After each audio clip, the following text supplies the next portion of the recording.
कि बड़ी ठंडियों के मौसम में उससे पसीने उतरने लगे कि 2 छींकें हो गई। जब तीसरी छींक आई तो मेरी मृत्यु निश्चित है।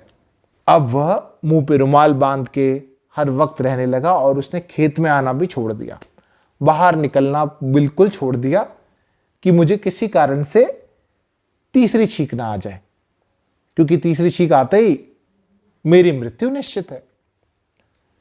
तो वह अब शांत ही घर में रहने लगा। इस कारण से घर में भी कलह कम हो गई। लेकिन एक दिन कुछ यूं हुआ कि घर में आटा खत्म था और उसके दोनों बेटे नहीं थे।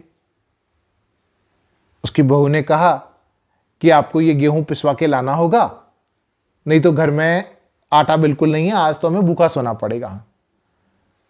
उसने मना किया, नहीं नहीं, मैं कहीं नहीं जाने वाला, मैं घर पे ही ठीक हूं। अरे तो क्या घर वाले भूखे रहेंगे?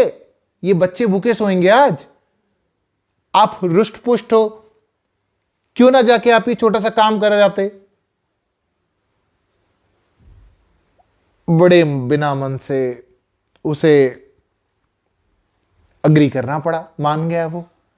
और वो गेहूं की बोरी उठा करके बगल वाली चक्की तक गया और उसे पता था कि चक्की के आसपास कई बार आटे के कण उड़ते रहते हैं, उसकी संभावना बहुत अधिक होती है और उससे छींक आ सकती है। इसलिए वो बढ़िया से मुंह पे कपड़ा बांध के वहां गया, उसने बोरी रखी और दूर चला गया और जाके आवाज दी चक्की वाले को कि भाई तू ये गेहूं पीस दे और जब पिसाई हो जाए तो मुझे बता दियो।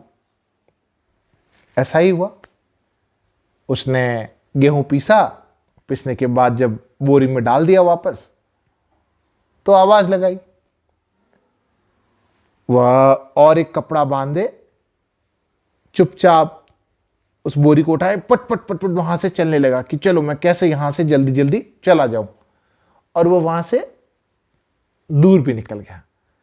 अब उसे तसल्ली थी कि हाँ चलो जान बची, यहां तो छींक नहीं आई। ये सबसे बड़ी जोखिम वाली जगह थी।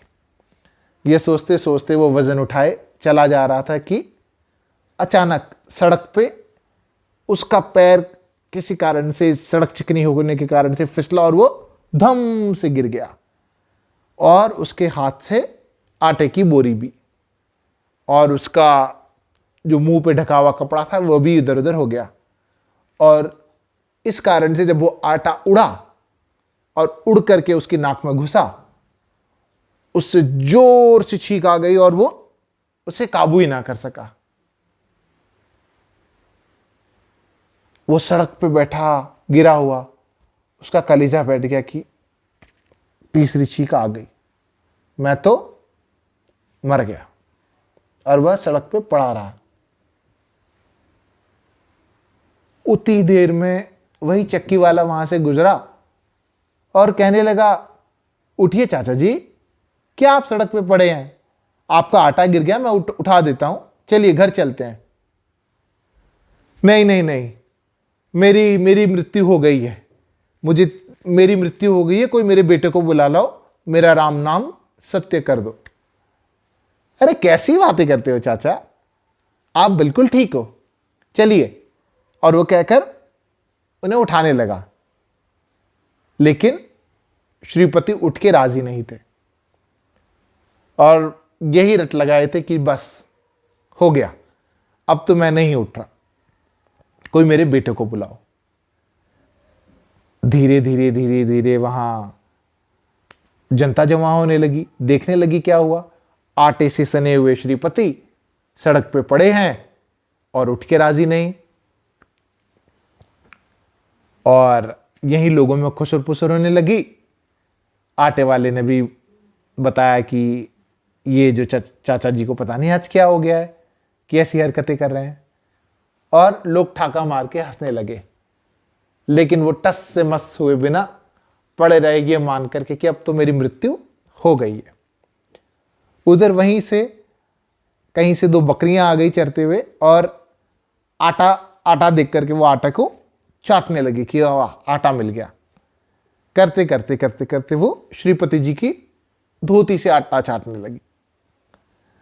और उसी अवस्था में श्रीपति जी उनको भगाने लगे, हो जा, चल छोड़ो यहां से। और उसी डर से वो कभी आगे होती कभी पीछे होती, और श्रीपति जी कहने लगे, हे भगवान, ये शांति से मरने भी नहीं देते। और जोर से लोगों को ठाका मारने की फिर आवाज आई। वो लेकिन बकरी आटे के लालच में फिर आई, और जब उन्होंने भगाया तो बकरी के मुंह में धोती का एक छोर आ गया और वो उसको लेकर के भागने लगी। इधर श्रीपति जी की धोती उतर गई। अब श्रीपति जी लंगोट में, और वो बकरियों के पीछे भागे कि अरे अरे दुष्ट बकरी, अरे दुष्ट बकरी, दे दे दे मेरी धोती दे।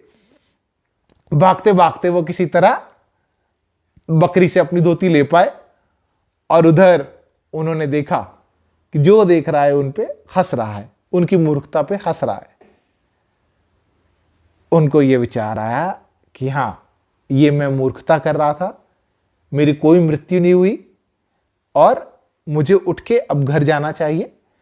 पंडित जी ने मुझे समझाया था लेकिन मैं नहीं माना, और उन्हें अपने किए पे खेद हुआ, और उन्होंने ये ठान ली कि हां, पंडितों से पूछने की जगह, जहां जबकि मुझे पंडित समझा रहे थे कि कोई आपकी मृत्यु नहीं बता सकता, मुझे अपने व्यवहार में परिवर्तन लाना चाहिए कि जीवन में परिवर्तन आए, बोल के वो धोती संभालते हुए, सबसे क्षमा मांगते हुए अपने घर चल पड़े, और उन्होंने अपने व्यवहार में परिवर्तन लाया जिससे कि वह शांति से रहने लगे। हमें इससे समझ आता है कि कई बार हम चीजों को अनदेखा करते हैं, हम वही सुनना या समझना चाहते हैं जो हमारे जहन में उतरा है, और कई बार ऐसे अंधविश्वास में घुस जाते हैं, खास तौर पे जीवन मृत्यु की बातें जो कि ईश्वर के अलावा किसी के हाथ में नहीं है। तो बस कहानी से यही सीख मिलती है कि हम अपने अंदर परिवर्तन लाए, ना कि जो ईश्वर का क्षेत्र है या अंधविश्वास की बातों में हम अपना समय व्यर्थ करें। धन्यवाद। Don't forget to like, subscribe and share our channel, and do leave your comments.